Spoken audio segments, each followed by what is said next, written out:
Welcome back, folks, to another edition of My Car Guru. With me, the car guru, Lenny Lawson, a real live new car dealer with a twist. I tell it like it is. And what that means for the regular listener is that you will learn things that will save you money when you go to a new or used car dealer or to an independent place that does auto repair, mechanic shop, body shop. There are little things that you can learn that will improve your overall experience, the quality of the work that you get, and help you avoid the lies, the misleading stuff. Like, we'll pay you $8,000 over book value for your trade no matter how much you owe. Or, we'll pay off your trade no matter how much you owe. If you heard that, what does that mean? If you went to a previous dealership and they said, well, man, you're too far upside down. You owe $15,000 more on your car than the actual cash value. We can't trade with you. And then you see that ad for the other dealer. And he says, we'll pay off your trade no matter how much you owe. What does that mean to you? Well, to you, that means that negative equity, that extra $15,000 is going to go poof. It's going to go away. They're going to pay it off. Somebody else is going to be responsible for that. What does it really mean? It really means that negative equity is going to be carried over to your next car loan. So not only do you get to pay for your new car, but you get to pay for the negative equity from your old car. That's not fair. Yeah, it is fair. That's on you. You financed too much on your car. You strung out the payments for 84 months. You didn't pay anything down. And so now you're wanting to trade 2 years later, and the car is depreciated $15,000 more than you ever thought it would. And so you're upside down. What should you do at that point? I'll tell you what you should do. Don't trade cars. Pay that thing off. Suffer the consequences of your bad decision. I mean, why do you want to trade anyway? You know, I can understand if your life circumstances change. Oh, we're going to have a baby. I understand that. And on the surface, that would be a good reason to move up to a minivan, like a Honda Odyssey, or to a Ford Explorer, where you have that extra back seat. You got a third row in case you ever need to carry any of their friends. But right now you're driving a Nissan Sentra or a Honda Civic. Boy, that's not going to have as much room, is it? But you're upside down. And you can get by with that car. You just don't want to. But then you add the extra cost of trading, you carry over your negative equity, the insurance costs more. Maybe if you're going up to a bigger vehicle, the gas mileage is worse. All of this adds in, and you're not thinking about all of that. You're just thinking about, we need more room. And room is nice. It really is. So several weeks ago, I might have fibbed a little bit. I said I was going to trade my F-150 for a Ford Maverick. And I didn't follow up and give you an update. I decided not to do that. Why? Because I drove the Maverick home. And I said, this is really nice. This thing is so smooth, and I'm going to get 35, 40 miles to the gallon, and it's fine. It's all that I need. And then I went to bed, woke up the next morning, walked out, saw it in the driveway, and my first thought was buyer's remorse. I couldn't go that small. There's no substitute for room and comfort. And so since I own a car dealership, I was able to take it back and say, I don't want this. I parked it. Now, what would happen if you had purchased it, just made an overnight decision or on-the-spot purchase decision, and you woke up the next morning and you were all of a sudden out of love with your Maverick? You'd be stuck. I guess the moral of that story is to take a long test drive or get them to allow you to keep it overnight. Just to make sure it's the right decision. Not a lot of dealerships will do that, especially in larger towns. They're not real keen on letting a total stranger take a vehicle home just to try it out. And if you make that a stipulation of your purchase, maybe they will. But now, if you go to a small town dealership like mine, and they might let you do it unless, you give them some kind of a reason not to want to. For example, if you have a trade-in that's worth about $500 and it looks horrible and you want to take home a new Tahoe, probably not going to happen. But if you are a reasonable person and, they feel like that they're fairly certain that you just need to spend the night with their vehicle, they might let you do it. It's a great thing. Or, you can just go back for multiple test drives. You can always do the driveway test as well, as long as you don't live too far from the dealership. You can drive it to your house, park it in your driveway, go inside, eat a bologna sandwich, come back out, look at it. Maybe you get that heart throb that, you're still in love. And then you take it back, and then you come back home, spend the night, think about it, go back. If you still feel the same way the next morning and you've thought through all the different scenarios, how you use your vehicle, do you take it on trips? What's it going to be like on vacation? Is the fuel economy going to be adequate? Are we going down? Are we going up in fuel economy? What's the insurance cost? All of these things. People don't want to do that. They want to make instant decisions. You make instant decisions on things like what cereal to buy, Cinnamon Toast Crunch or Apple Jacks. You do not make instant decisions on automobiles, but people do because they just, I guess it's the Amazon disease. Everything has to be fast and instant now.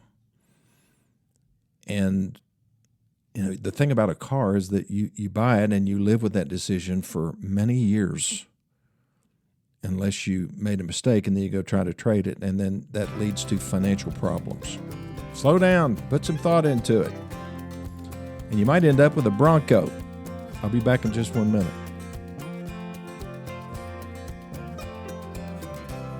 Okay, that's what happened. I ended up buying a Bronco, trading my F-150.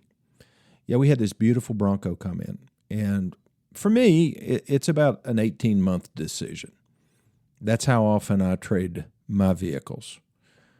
I don't think I've ever gone 2 years.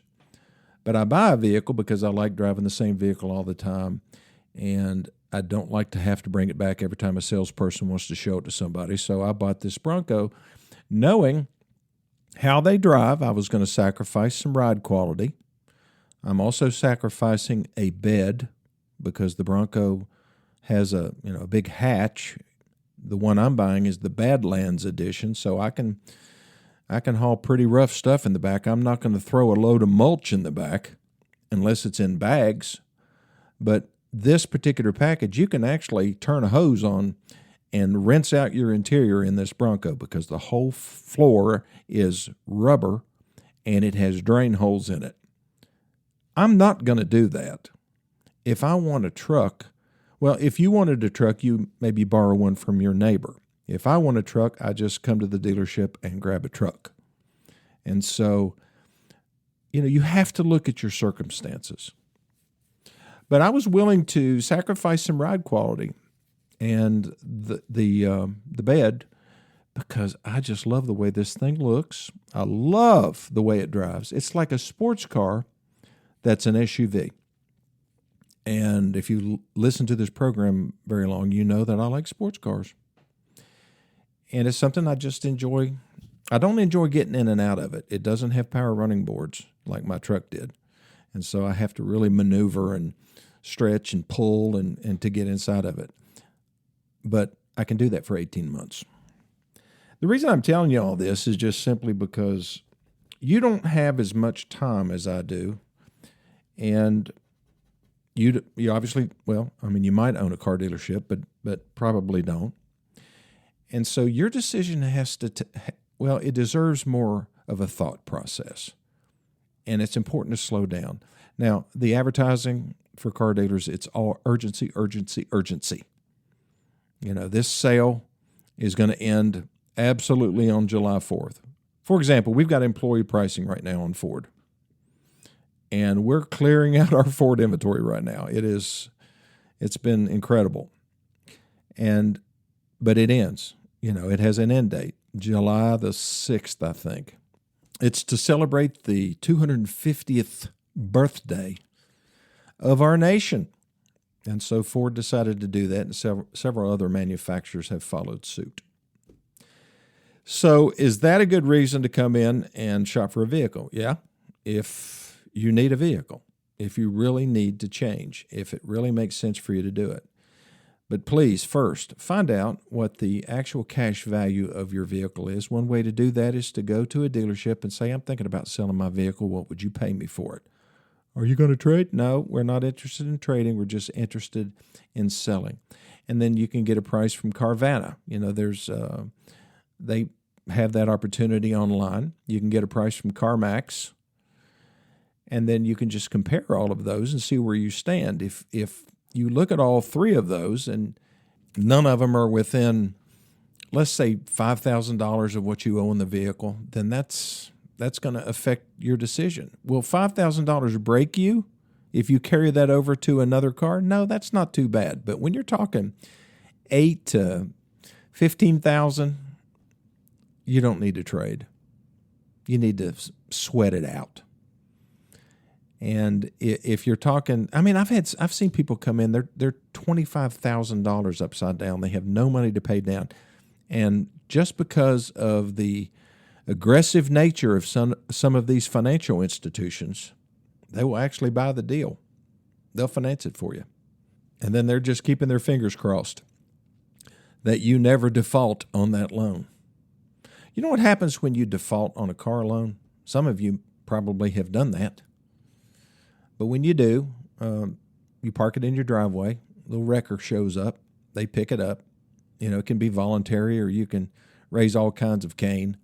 It's better just to hand them the keys and get all your stuff out of it. And get all your stuff out before they show up, and they'll get it, or you'll turn it in. You'll take it to the dealership and say, here's the keys, call Toyota Motor Credit or GMAC or whatever it's called now, and tell them to come get it. I can't pay for this anymore. So are you off the hook? No, you're not. Because what happens then is they pick it up and they take it directly to an auto auction where the vehicle is sold, and whatever it brings, that's the baseline number. The other number is what you owe on the car. They subtract the two. And if there's $20,000 left that the bank doesn't want to eat, which they don't, then they're going to sue you for the deficiency, and you're going to have to pay it or file bankruptcy. If you challenge it in court, I guess you could challenge it in court, but you're not going to win. If you say, well, this is a problem car, I had to have it in the shop over and over again to get the same problem fixed. That's not the problem of the financial institution that financed the car. That's between you and the manufacturer of the car. The bank doesn't care that you've had problems with it. They just want their money, and they're going to sue you for it. And then if you have a good job and you don't want to file bankruptcy, then they're going to garnish your wages. They're going to take a little bit out of every check until that balance is gone. Or you can write them a check, finally pay it off. It's not good, because there are going to be a bunch of extra charges added to that. Default fees, additional disposal fees, any kind of damage that was done to the car. They're going to nickel and dime you to death. The alternative to that is to call the financial institution that you're behind on and say, what can we work out? We need help. Can you defer payments for a couple months? What can we do so that we can stay in this car? If you see this coming and you know that you've got financial difficulties and you call them in advance of being in default, then they're more than likely going to work with you in one way or another. Some will, some won't. But if you just wait until you're 90 days past due, and then you beg for forgiveness and ask for help, they're not going to give you any help. You should have handled this on the front end and done it professionally. Too many people don't. How do people become so ignorant of personal responsibility when it comes to finances? I don't get it. I mean, it's almost like, when somebody comes in here and they're $30,000 upside down in a trade-in, they don't have any clue how that happened. And for them, they just don't understand that when they trade in their car, why do we have to pay that? It doesn't make sense to them. They can't relate to the fact that the value of the car and what somebody's going to pay them for the car has nothing to do with what they owe on the car. That only impacts them.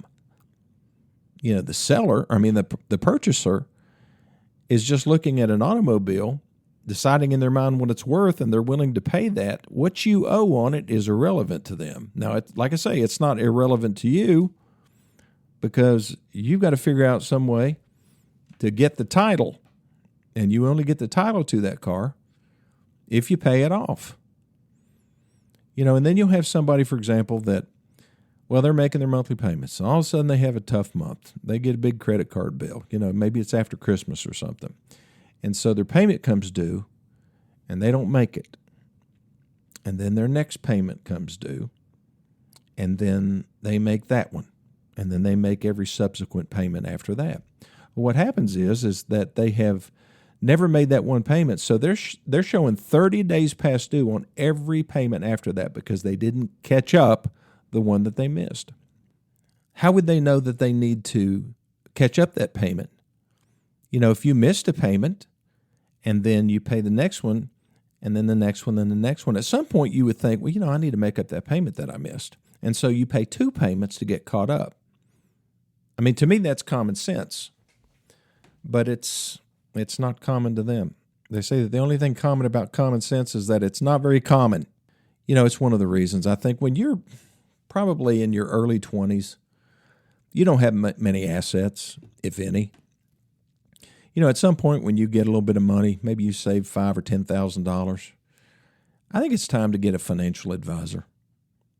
That they may not want to take you on fully like a full-fledged financial advisor. Typically, they require a whole lot more net worth in order to take you on. But you might be able to go to a bank that offers financial advice and develop a plan so that you can start building your wealth. I'll never be able to build wealth. Well, with that attitude, you are absolutely right. But sometimes building wealth happens in small increments, and if you start early enough, then you will be amazed what compounding interest, what investing in the stock market with under good leadership. I'm not talking about just, pinpointing stocks, but buying into a mutual fund. You start that early enough, you're going to have people that are your age at 40 that still have nothing. And you've got $200,000 in assets. And you've got a nice house, and you've got one paid for car. The other car has a debt on it, but you paid $20,000 down to get it. And these people are looking at you and say, how do you do that? I say, well, we saved money. We had a financial advisor. We led a disciplined financial lifestyle. And, we only bought what we could afford, and we didn't sign up for a bunch of credit cards. We pay off our credit cards every month. We never charge more than we can pay every month. Those types of disciplines are not automatic. That does not just happen. If you hand the typical teenager a credit card, they have no idea about the ultimate consequences of using that every day. I see it with debit cards as well. I got behind a lady at a 7-Eleven type store, and she was trying to buy some kind of energy drink, and she handed over her debit card, got rejected. She has no clue how much money she has in that account. Obviously none, or not enough for an energy drink. So she leaves the energy drink there, goes out to her car, I guess rummages around in her car, finds some loose change, comes in, pays for her drink, then leaves. Financial responsibility is a rare thing, but it's important to develop it at a young age. I'll be back in just 1 minute.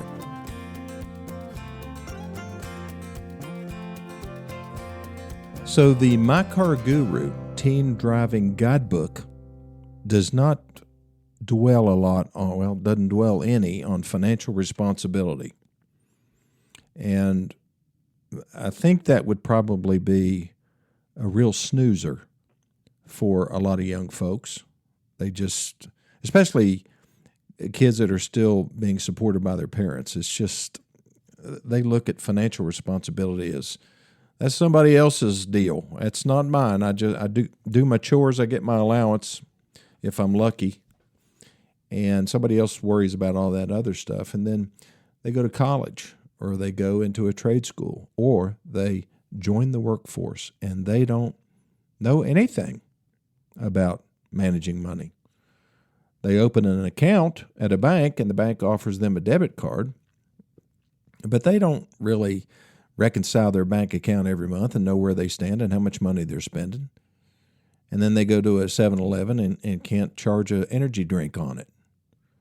And then they have no life other than just surfing the internet on their phones that they can't afford. It's kind of depressing, really, but the Teen Driver program was very successful that we conducted at our dealership. I had just had this idea one day. I was thinking about my grandson, who is, well, I think he had his driver's license for 3 months when he wrecked his vehicle that I had given him. And I think about the things that a teen or anybody really needs to do when they're involved in an accident, things that they need to just know how to jumpstart a car, how a car works, just go through all the different systems on vehicles, and to understand that it's their responsibility to maintain their vehicle. I mean, it's not like their phone. You don't have to change the oil on their phone or change air filters and transmission fluid and all that stuff. You don't have to put brakes on an Apple device, but you do on a car. And some of the responsibilities of a car owner, if they go ignored, can endanger their lives. And I think it was important for the kids to be able to see that. And boy, they saw it. And I created this guidebook as just something for us to go by when we were doing the seminar with them. And now I offer that to the general public for free.